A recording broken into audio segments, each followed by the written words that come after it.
Hey guys, today I want to teach you that creating a timeline to follow the plot of your story is important. Some reasons that you want to create a timeline to follow the plot is, for one, to sequence the events and to keep up with the events that's taking place in your story. But especially you want to do this when you're reading historical fiction, because the author doesn't always tell the events in order of which they may have actually happened. In other words, some things had to happen before something else could have happened, like a cause and effect situation. So you can create a timeline to show the sequence of events in your stories, as some of them are just more complex. We are going to use the Night Boat from Freedom today, and we're going to organize some of the events in this to give you an idea of what I'm talking about. So a timeline creates a sense of sequence so readers can think about how things are connected and how one event causes another. So some events that have taken place so far in Night Boat to Freedom are that Christmas John is born in Kentucky, Granny Judith is stolen from Africa, we know that slavery started in America, and we know the northern and the southern states take sides with regards to slavery. We know that some are being carried across the river into Ohio to freedom. So the story begins with Christmas John's birth, but in thinking back in the story, was there anything that had to have happened before his birth? If you think hard, his grandmother would have had to have been stolen from Africa and brought to the States for Christmas John to have been born within the States. Slavery would have had to have been an important in America if men and women were being kidnapped from Africa and brought here by the sea. Let's take a look at page 11.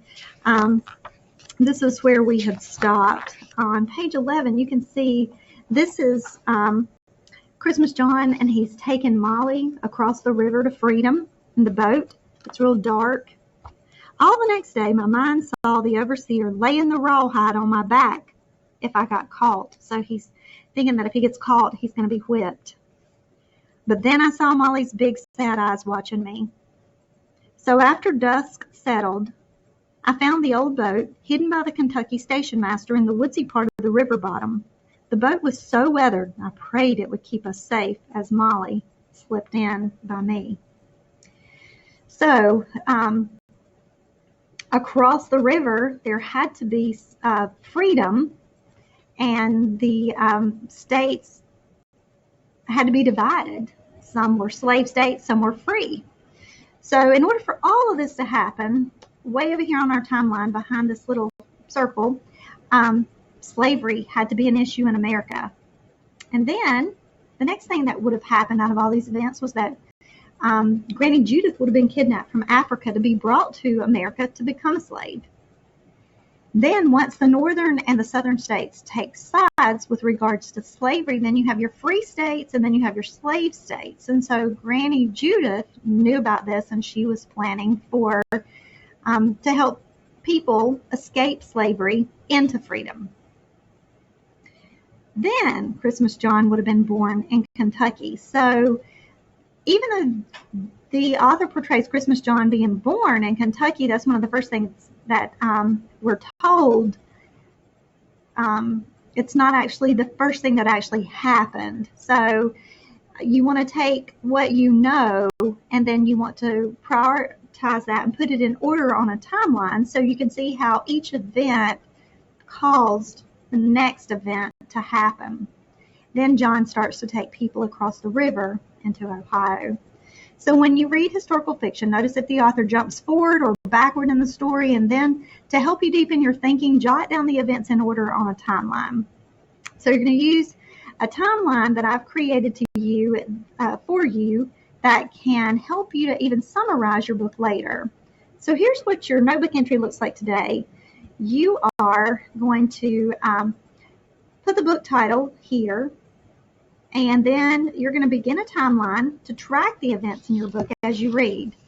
You may want to organize your timeline by chapters and use what you know about, like a hashtag summary. Like you might want to read your first chapter, and right here on your timeline, you might put chapter 1 and then do a hashtag summary of what that chapter was about, or a one-sentence summary to help you remember what it's about.